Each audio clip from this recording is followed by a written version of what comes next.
aibu humu ndani. Nilichohitaji hapa pesa yangu. Nijaribu kueleza kweli. Sasa mimi nausikaje hapo jamani?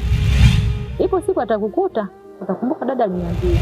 Alafu sipo tayari kuolewa na ndoa za msingi. Mimi siwezi kubadili dini kwa sababu ya mwanaume. Mnachokifanya mtakuja kukilipia. Watu washatoa pesa zao, wenyewe mnaniteka. Na kama ataendelea kukulazimisha, nitakachomfanya. Ndio maana mimi nataka nikasomea upadri ili niepukane na changamoto kama hizi za ndoa. Kwa hiyo nina asilimia zote kabisa mke wangu atakuwa anahusika. Kila anachofanya Subira anaonekana mimi. Tena nimevumilia sana vya kutosha. Mimi dada yako tu hapa. Na miaka apatikana hata kunitolea posa. Kwa hiyo mume wangu, mimi sina akili. Nakula.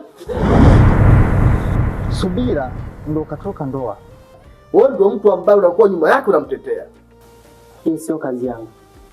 Mke wako hawezi kuhusika katika hili. Inaitwa vita ya kifamilia, mimi na wewe. Kabla ya ndoa nilidhani nitakuwa mume, lakini nikabaki kivuli cha mapenzi. Nilishika pete mkononi, nikapanga maisha kichwani, lakini jina langu halikuwa kwenye